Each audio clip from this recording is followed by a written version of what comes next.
नमस्कार, मैं हूं केशव पंडित और आप देख रहे हैं देश का तेजी से बढ़ता है एटीवी न्यूज चैनल। इस वक्त आप देख रहे हैं हमारा खास लाइव प्रोग्राम सीधा सवाल और हमारे साथ में इस वक्त जुड़े हैं युवा पत्रकार सीतापुर से हैं विनोद वर्मा जी। विनोद वर्मा जी, एटीवी पर बहुत बहुत स्वागत है आपका। जी, नमस्कार। ब्रांडेड जो दवाइयां हैं जो फेल हुई हैं, अभी भारत सरकार ने कल नोटिफिकेशन जारी किया है। 53 दवाइयों में 48 दवाइयां फेल बताई गई। वो दवाइयां जिनको लेकर के जनता को बहुत ज्यादा विश्वास था, ये दवाइयां जो है फेल नहीं होंगी, इनको खाइए। 5 दवाइयां नकली बताई गई हैं। तो अब जो दवाइयां फेल हो गई हैं, नकली दवाइयां भी फेल हो रही हैं, तो नकली और असली में अब तो अंतर ही नहीं रह गया है। क्या कहेंगे, अब लोग किस पर विश्वास करेंगे जब असली दवाई भी नकली जैसी हो गई है, फेल हो गई है जी।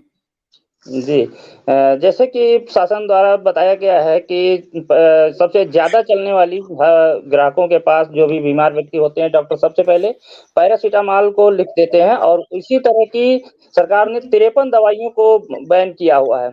लेकिन क्या जी है कि अभी जो छोटे दुकानदार हैं और बड़े दुकानदार हैं, जहाँ पर स्टॉकिस्ट और डिस्ट्रीब्यूटर वगैरह, उनके पास जो भी अभी पैरासिटामॉल वगैरह जो भी बैन की हुई दवाइयाँ हैं, वो लगी हुई हैं।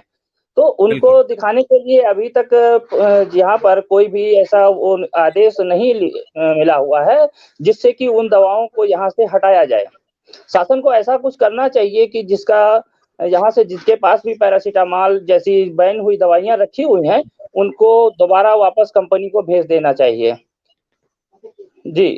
जी, बिल्कुल, आपकी बात सही है कि जो कंपनियां हैं वो वापसी दवाई, क्या आपको लगता है कि ये दवाई वापस कंपनियां लेंगी? क्यों कंपनियों पर जो ये आरोप हैं वो ये लगाए जा रहे हैं कि कंपनियों ने 500 762 करोड़ मोदी जी को दिया है।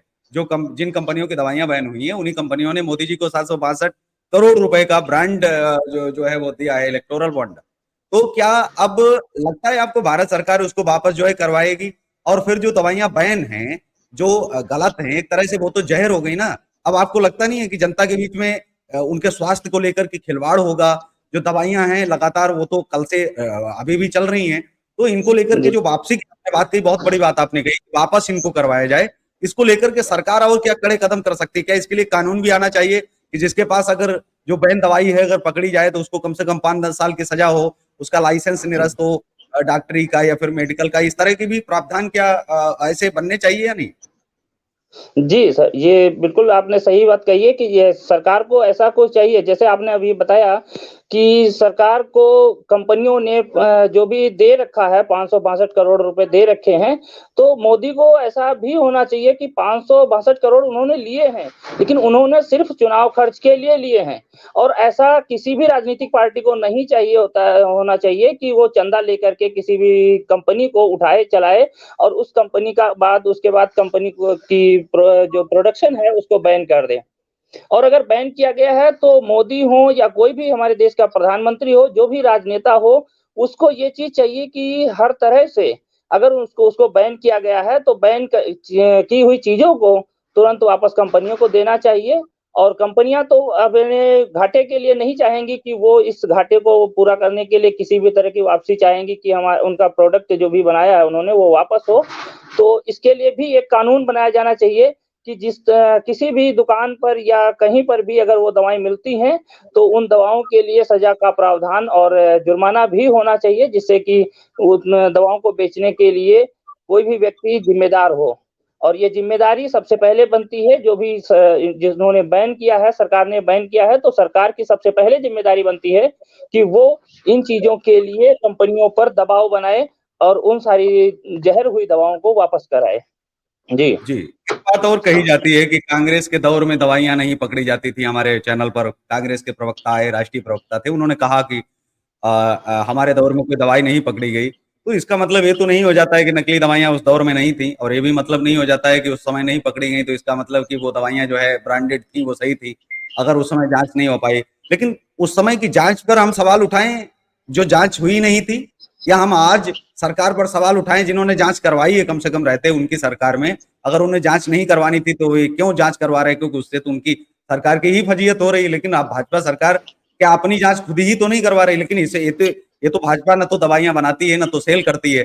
ऐसे में किस तरह से देखते हैं, सरकार अपना काम सही रूप से कर रही है, जिस तरह का उन्होंने दिया है कि नहीं, हमने देखिए कंपनियों को पकड़ा है, उन्होंने भले ही हमें चंदा दिया है, लेकिन हमने दबाने का प्रयास नहीं किया है। हमने जो कंपनियों की गलतियां हैं उनको सामने ला करके हमारी सरकार ने किया है। तो या क्या सरकार को लेकर के कैसे आप देखते हैं, पिछली सरकारों में और इस वर्तमान की सरकार में कैसे देखते हैं दोनों में? देखिए, कांग्रेस के प्रवक्ता जो हमारे चैनल पर आए, उन्होंने अपने वाक़ई कहे, ये उन्होंने राजनीतिक लड़ाई को देखते हुए विरोधाभास होता है, हर राजनीतिक पार्टियाँ आज कांग्रेस बीजेपी का जो है विरोध करती है और बीजेपी कांग्रेस और समाजवादी तरह की कई तरह पार्टियाँ हैं, उनका विरोध करती है। तो इसके लिए तो कोई भी चीज़ नहीं है, वो उनका अपना वक्तव्य है। लेकिन जो आज की सरकार कर रही है,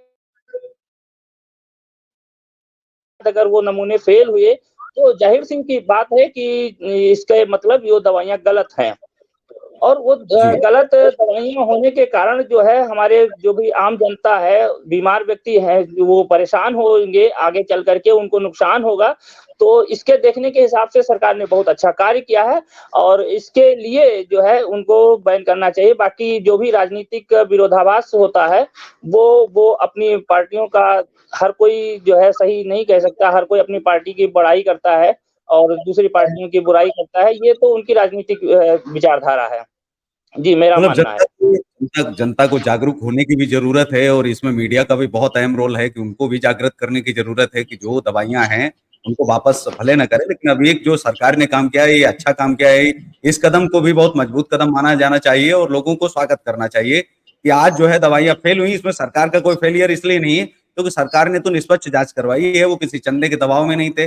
और साफ तौर पर ये कहा जा सकता है क्योंकि अगर वो चंदे के दबाव में होते या चीज़ें जो अभी तक जाँच नहीं हुई या अभी तक जो टेस्ट नहीं लिए गए, वो क्यों लिए गए? तो सरकार अपना काम जो है बखूबी कर रही है। तो हमारे साथ में थे युवा पत्रकार सीतापुर के विनोद वर्मा जी और उन्होंने अपनी बात रखी। उन्होंने कहा कि नहीं, अब जो है राजनीतिक चीजें नहीं होनी चाहिए, जो है वो है जनता को गुमराह करने के बजाय उनको जागरूक जो है करने की आवश्यकता है। तो इसके साथ इसी कार्यक्रम में बस इतना ही, हमें दीजिए इजाजत, नमस्कार और आप देखते रहिए देश का तेजी से बढ़ता है एटीवी न्यूज चैनल।